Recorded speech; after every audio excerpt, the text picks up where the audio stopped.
Hello बच्चों, I am अर्चना चौधरी। आज का टॉपिक है nucleus is the controlling centre of the cell. Nucleus क्या है? पूरी सेल को कंट्रोल करता है क्योंकि इसमें मिलते हैं क्रोमोसोम। न्यूक्लियस की डिस्कवरी सबसे पहले की थी रॉबर्ट ब्राउन ने in orchid plant. Nucleus has a double layer covering called nuclear membrane. Nucleus के चारों ओर डबल मेम्ब्रेन कवर होता है। डबल मेम्ब्रेन कवर क्यों होता है? क्योंकि इसमें मिलता है क्रोमोसोम। जहां जहां भी डीएनए होगा वहां वहां क्या होगी? Double membrane covering. न्यूक्लियस के अलावा और कहाँ मिलती है डबल माइटोकॉन्ड्रिया में, क्लोरोप्लास्ट में, क्योंकि यहाँ भी होता है डीएनए, इसलिए यहाँ मिलती है डबल मेम्ब्रेन कवरिंग। इसलिए इनको कहते हैं सेमी ऑटोनोमस ऑर्गेनेल। क्यों? क्योंकि इनमें मिलता है DNA. The nuclear membrane has pore which allow the transfer of material from inside the nucleus to its outside, that is to the cytoplasm. ये एक डबल कवरिंग मेम्ब्रेन के बीच बीच में होते हैं पोर। ये करते हैं कम्युनिकेशन का काम। ये न्यूक्लियर प्लाज्म और साइटोप्लाज्म के बीच में क्या करते हैं? कम्युनिकेशन का काम करते हैं। यहाँ से इनफो जो राइबोसोम है वो जाते हैं साइटोप्लाज्म में। साइटोप्लाज्म से प्रोटीन आती है न्यूक्लियोप्लाज्म में। तो ये क्या कर रहे हैं? कम्युनिकेशन का काम कर रहे हैं। पोर बनते कैसे हैं? जैसे ये न्यूक्लियस की मेम्ब्रेन है, डबल मेम्ब्रेन स्ट्रक्चर है। यहाँ पे होता है ब्रेक। ब्रेक हुआ, ये दोनों मेम्ब्रेन मिल गई, तो क्या बन गया? ये न्यूक्लियस, न्यूक्लियोपोर। क्या बन गया? ये nucleopore. The nucleus contain chromosomes which are visible as rod shaped structure only when the cell is about to divide. Nucleus के अंदर क्या मिलते हैं? क्रोमोसोम। और कब विजिबल होते हैं? जब सेल डिवाइड होनी होती है।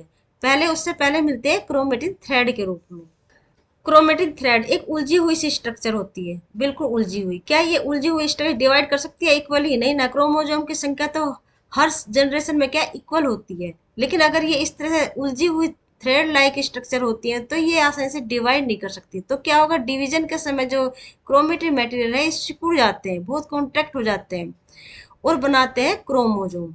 इसी स्ट्रक्चर को कहते हैं क्रोमोसोम। क्रोमेटिन थ्रेड ही बनाते हैं chromosome at the time of division. Division actual में कई फेज में होता है। सबसे पहले होता है इंटरफेज,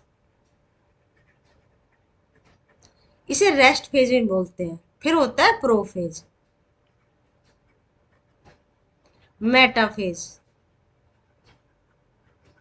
एनाफेज और टीलोफेज। टीलोफेज क्या है? इसमें सेल डिवाइड हो जाती है, इसी में सेल प्लेट, सेल वॉल बनती है। इंटरफेज में ये क्रोमेटिन थ्रेड लाइक स्ट्रक्चर होती है जो सिकुड़ जाती है प्रोफेज स्टेज में और बनाती है क्रोमोसोम, क्योंकि डिवीजन की हो रही होती है तैयारी। Chromosome contains information for inheritance of character from parent to next generation in the form of DNA, deoxyribonucleic acid. Chromosome का काम क्या होता है? इनहेरिटेंस का। इनहेरिटेंस क्या होता है? Transfer of character from one generation to next generation. ये क्या है? इनहेरिटेंस। मतलब पेरेंट्स के कुछ गुणों को उसकी प्रोजेनी में ट्रांसफर करने के काम को क्या बोलते हैं? इनहेरिटेंस। और ये काम कौन करता है? क्रोमोसोम। क्रोमोसोम के अंदर, क्रोमोसोम किससे बना होता है? डीएनए और हिस्टोन प्रोटीन से। Histone and non histone protein से बना होता है क्रोमोसोम। तो एक्चुअल में इनहेरिटेंस का काम किसका है? डीएनए का। DNA means deoxyribose nucleic acid. Chromosome are composed of DNA and protein. DNA molecules contain the information necessary for construction and organizing cell. Actual में डीएनए मॉलिक्यूल के पास ही इंफॉर्मेशन होती है, वही सबको इन्फॉर्म करते हैं क्या सेल को क्या बनाना है, क्या कंस्ट्रक्ट करना है, क्या नहीं करना है। ये सब इंफॉर्मेशन कौन देता है? डीएनए।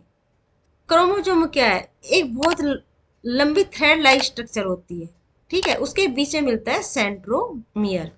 क्रोमोसोम बनता है डीएनए का। एक्चुअल में डीएनए पूरा पूरा भाग डीएनए का एक्टिव स्टेट ही नहीं होता है, कुछ भाग उसका नॉन एक्टिव होता है, ज्यादा भाग जो होता है नॉन एक्टिव होता है।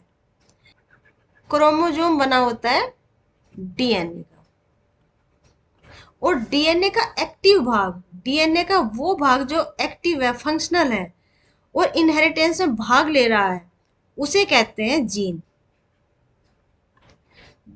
जो इनहेरिटेंस में भाग ले रहा है उसे कहते हैं जीन।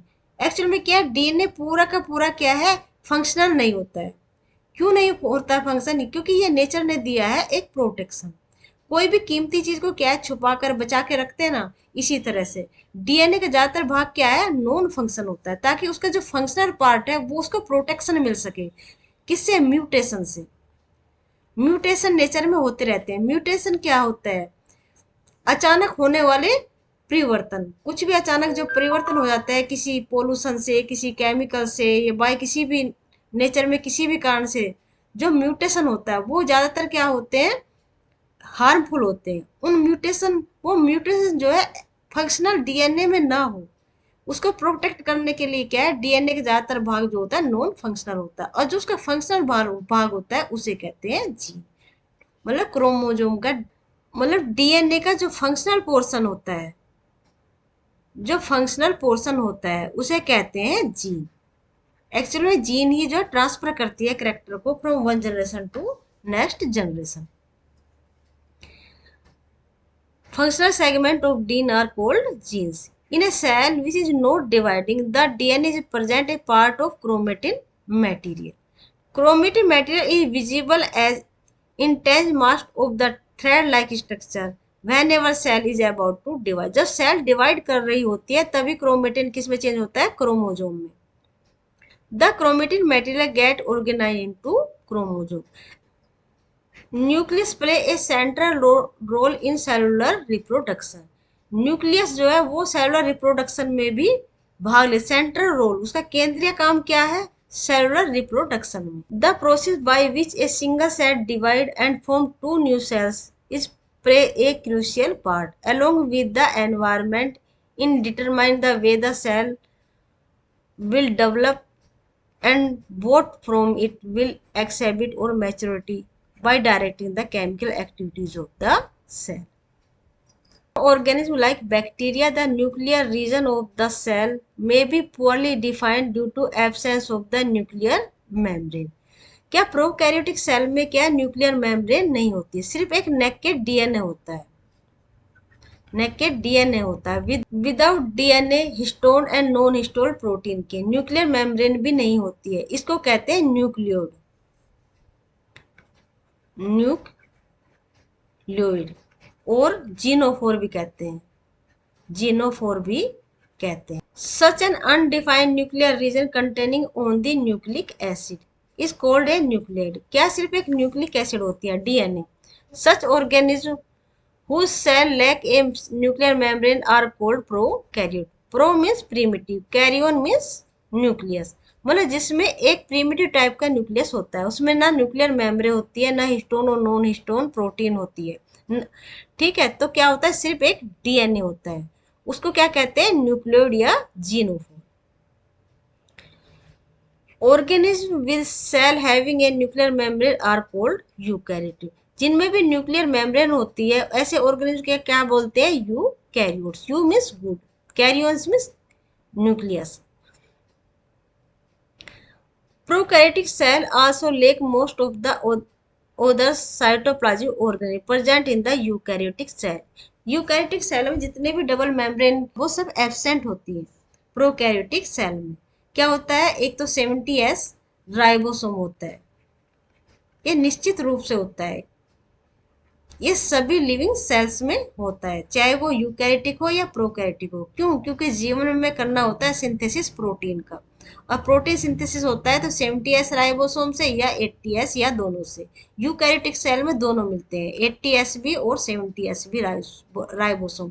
प्रोकैरियोटिक में मिलता है सिर्फ 70S राइबोसोम, क्योंकि प्रोटीन सिंथेसिस तो प्रत्येक सेल को करना है, यूनिवर्सली करना है, तो ये 70S राइबोसोम तो मिलेगा ही, और डीएनए भी मिलेगा, क्योंकि जीवन को चलाने के लिए डीएनए की जरूरत है, तो दो चीज तो नेसेसरी रूप से मिलेंगी, क्योंकि सारी केमिकल रिएक्शन होती है मेम्ब्रेन के ऊपर।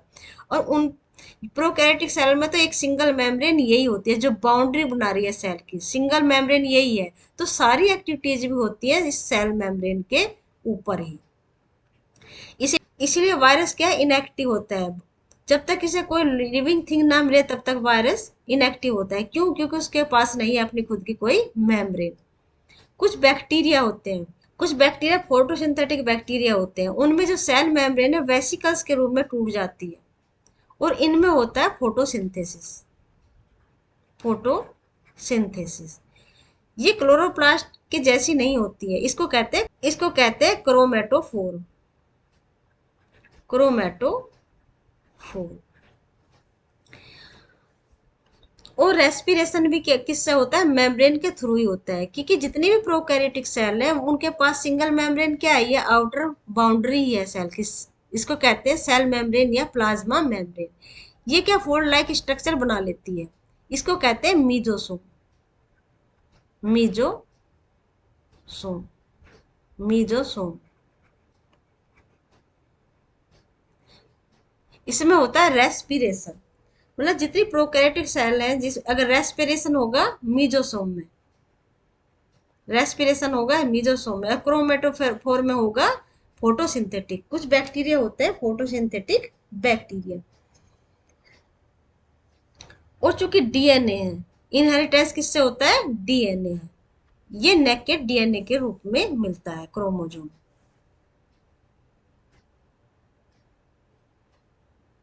ये कुछ एक्स्ट्रा पॉइंट है जो एनसीईआरटी बुक में नहीं है। Nucleus discovered by Robert Brown in orchid plant, present in all living cell except RBC sieve tube. RBC में भी नहीं मिलता है न्यूक्लियस, और सीव ट्यूब में भी नहीं मिलता। सीव ट्यूब में फूड कंडक्शन होता है, फूड कंडक्शन इन एंजियोस्पर्म प्लांट। एंजियोस्पर्म मतलब जो फ्लोवरिंग प्लांट होते हैं ना, उनमें सीव ट्यूब से फूड कंडक्शन होता है, तो इसमें भी न्यूक्लियस नहीं मिलता है। डायमीटर होता है 5 माइक्रोन से 20 माइक्रोन। स्ट्रक्चर, न्यूक्लियस के स्ट्रक्चर में अगर देखा जाए तो 4 पार्ट का ये न्यूक्लियस बना होता है। नंबर आउटर कवरिंग को कहते हैं न्यूक्लियर मेम्ब्रेन, जो डबल मेम्ब्रेन स्ट्रक्चर है। न्यूक्लियोलस, प्रत्येक न्यूक्लियस में एक या एक से ज्यादा न्यूक्लियोलस मिलते हैं, जिसका काम होता है प्रोडक्शन ऑफ राइबोसोम। और राइबोसोम का काम क्या है? Synthesis of protein. Nucleoplasm, nucleus के अंदर जितना भी लिविंग मटेरियल होता है उसे कहते हैं न्यूक्लियोप्लाज्म। क्रोमेटिन मटेरियल, क्रोमोजोम जो है क्रोमेटिन मटेरियल के रूप में मिलता है इन इंटरफेज में। डिवीजन से पहले जो क्रोमोजोम है क्रोमेटिन थ्रेड के लाइक स्ट्रक्चर में मिलता है। फंक्शन क्या है क्रोमोजोम के? Controlling centre of the cell, cell को कंट्रोल करने का काम किसका है? न्यूक्लियस का। In inheritance, in cell division, cell division देखा, जब भी सेल का साइज बढ़ता है तो न्यूक्लियस को भी अपना साइज बढ़ाना पड़ता है। और एनर्जी लेवल को मेंटेन रखने के लिए क्या है? सेल को डिवाइड करना पड़ता है। इन रेप्लिकेशन एंड ट्रांसक्रिप्शन, रेप्लिकेशन क्या होता है? क्रोमोजोम जब अपनी ही एक ट्रू कॉपी दूसरी बना लेता है तो उसको कहते हैं रेप्लिकेशन। डिवीजन से पहले क्रोमोजोम की संख्या को मेंटेन करने के लिए डीएनए रेप्लिकेट करता है, मतलब अपनी एक दूसरी कॉपी भी बना लेता है। मान ली ये क्रोमोजोम है, क्रोमोजोम के अंदर ये क्या है? डीएनए। डीएनए अपनी एक कॉपी और बना लेता है ऐसी, उसे कहते हैं रेप्लिकेशन। ट्रांसक्रिप्शन, ट्रांसक्रिप्शन क्या होता है? डीएनए के ऊपर आरएनए को बनने को क्या कहते हैं? ट्रांसक्रिप्शन।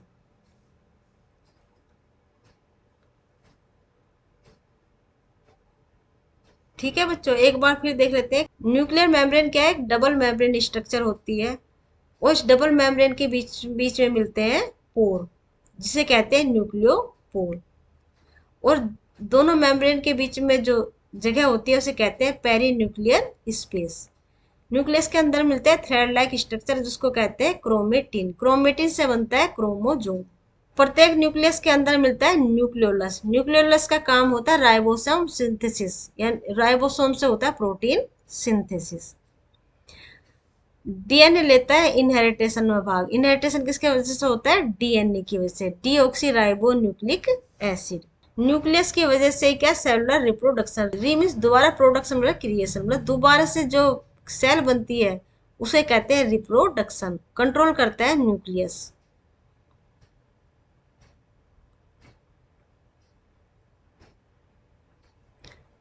न्यूक्लियस के फंक्शन होते हैं controlling centre of the cell in inheritance में, in cell division, in replication, transcription में। न्यूक्लियस की खोज सबसे पहले की थी रॉबर्ट ब्राउन ने इन ऑर्किड प्लांट में। न्यूक्लियस नहीं पाया जाता है आरबीसी में और सीएम ट्यूब में। ओके बच्चों, आज का टॉपिक हम यही खत्म करते हैं। मिलते हैं नेक्स्ट टॉपिक में। तब तक खुश रहिए, पढ़ते रहिए और मेहनत करते रहिए।